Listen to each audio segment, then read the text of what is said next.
Hello friends, welcome to Saushika சமையல். இன்றைக்கி நம்ம சேனலில் என்ன பார்க்க போகிறோன்னா, அரைக்கீரை பருப்பு சாதம் எப்படி செய்யலான்றதான் பார்க்க போகிறோம். இது ஒரு லஞ்ச் பாக்ஸ் ரெசிபி தான். குழந்தைங்களுக்கு நீங்கள் ஈஸியாக செஞ்சு கொடுக்குற மாதிரி இருக்கும். இப்போ வாங்க அதை எப்படி செய்யலான்றதை பார்க்கலாம். முடிஞ்ச அளவு குக்கரில் செஞ்சுக்கோங்க.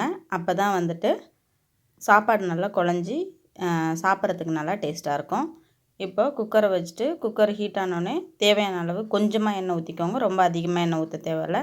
எண்ணெய் ஊற்றி கடுகு 1/4 ஸ்பூன், ஜீரகம் 1/4 ஸ்பூன், பெருங்காயம் 1/4 ஸ்பூன் எல்லாம் போட்டு பொரிஞ்சோடனே ஒரு கொத்து கருவேப்பிலை போட்டு பொரிஞ்சு வந்ததுக்கப்புறமா நார்மலான சைஸ் சின்ன சைஸ் வெங்காயத்தை நல்லா கட் பண்ணி சேர்த்துக்கோங்க. ஒரு 2லேருந்து 3 பச்சை மிளகாய் சேர்த்துக்கோங்க காரத்துக்கு. அவ்வளோதான். வெங்காயம் ரொம்ப வதங்கணும்னு அவசியம் இல்லை. ஒரு கண்ணாடி பதம் வந்தால் போதும். வெங்காயம் ரொம்ப வதங்க தேவையில்லை. இந்த சமயத்தில் நம்ம தக்காளி சேர்த்துக்கலாம். தக்காளி ஒரு பெரிய சைஸ் தக்காளிலேருந்து இன்னொரு 2 தக்காளியை கூட சேர்த்துக்கோங்க. ஏன்னா புளிப்புக்கு நம்ம இங்கே புளி ஊற்ற போகிறது கிடையாது. வெறும் தக்காளி மட்டும்தான் இந்த சாப்பாட்டுக்கு புளிப்பே. ஸோ அதனால் தக்காளி நீங்கள் 2 தக்காளி கூட சேர்த்துக்கலாம். ஒரு 6 பல் பூண்டை தோலை உரிச்சிட்டு இடித்து சேர்த்துக்கோங்க. அப்போ தான் நல்ல ஃப்ளேவர் கிடைக்கும். அதுக்கப்புறமா 1/4 ஸ்பூன் மஞ்சள் தூள், இந்த சாப்பாட்டுக்கு தேவையான அளவு உப்பு, இது எல்லாத்தையும் சேர்த்து தக்காளி நல்லா கரைஞ்சி வரணும் நமக்கு. ஏன்னா தக்காளி வாயில் பட்டுச்சுன்னா பசங்களுக்கு பிடிக்காது. ஸோ அதனால் மேக்ஸிமம் முடிஞ்ச அளவு எவ்வளோ நம்ம தக்காளியை நல்லா வதக்கி எடுக்க முடியுமோ அந்த அளவுக்கு வதக்கி எடுத்துக்கோங்க. அப்போ தான் டேஸ்ட்டும் கூட நல்லாயிருக்கும். தக்காளி வதங்கலைன்னா ஒரு மாதிரியாக இருக்கும். அதனால் தக்காளியை நல்லா வதக்கி எடுத்துக்கோங்க. இதுக்கு ஒரே ஒரு மசாலா பொருள் தான் நம்ம சேர்க்க போகிறோம். அதிகமாக வேறு எந்த மசாலா பொருளும் கிடையாது. இந்த அளவுக்கு நல்லா வதங்கி வந்ததுக்கப்புறமா நம்ம நார்மலாக வீட்டில் அரைப்போம்ல குழம்பு மிளகாத்தூள், அந்த மிளகாத்தூள் ஒரு 1/2 ஸ்பூன் சேர்த்துக்கோங்க. ரொம்ப அதிகமாக சேர்க்க தேவையில்லை.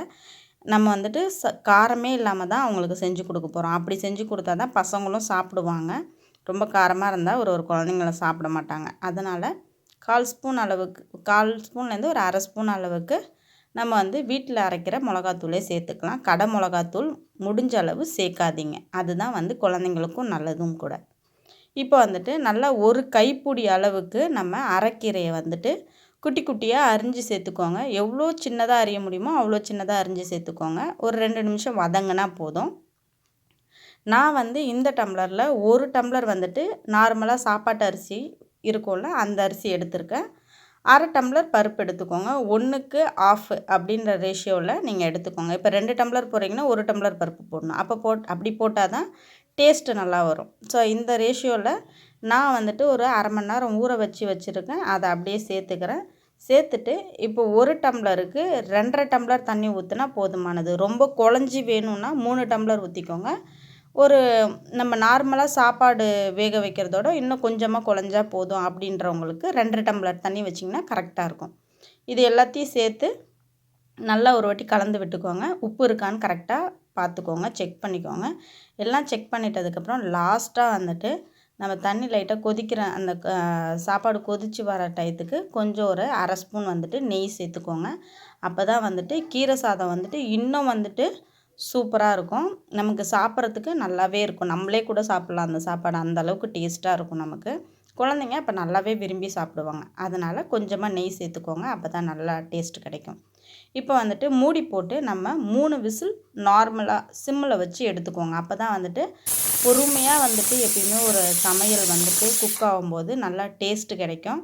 ஸ்பீடில் வச்சிங்கன்னா அந்தளவுக்கு டேஸ்ட்டாக இருக்காது. ஸோ அதனால் நீங்கள் சிம்மில் வச்சு 3 விசில் வந்ததுக்கப்புறம் அதே மாதிரி விசில் தன்னால் ரிலீஸ் ஆகணும். அந்த மாதிரி ஆனதுக்கப்புறமா நம்ம சாப்பாடை ஓப்பன் பண்ணி ஒரு கிளறி சர்வ் பண்ண வேண்டியது. அவ்வளோதான். இதோட நம்ம அரைக்கிற பருப்பு சாதம் சூப்பராக ரெடி ஆகிடுச்சு. இந்த ரெசிப்பியை நீங்களும் உங்கள் வீட்டில் கண்டிப்பாக ட்ரை பண்ணி பாருங்கள். கீரை பிடிக்காத குழந்தைங்க கூட இந்த சாப்பாடை ரொம்ப விரும்பி சாப்பிடுவாங்க. எங்கள் வீட்லேயும் எங்கள் பாப்பா நல்லா விரும்பி சாப்பிடுவா. இதை நீங்கள் ஒரு வாட்டி உங்கள் வீட்டில் ட்ரை பண்ணி பாருங்கள். ட்ரை பண்ணி பார்த்துட்டு எப்படி இருக்குன்னு கமெண்ட் பண்ணுங்கள். லைக் பண்ணுங்கள், ஷேர் பண்ணுங்கள், கமெண்ட் பண்ணுங்கள். அதே மாதிரி கண்டிப்பாக மறக்காமல் சப்ஸ்கிரைப் பண்ணி வச்சுக்கோங்க. அப்போ தான் நான் போடுற எல்லா வீடியோஸும் உங்களுக்கு நோட்டிஃபிகேஷனாக வரும். தேங்க்யூ ஃபார் வாட்சிங் ஃப்ரெண்ட்ஸ்.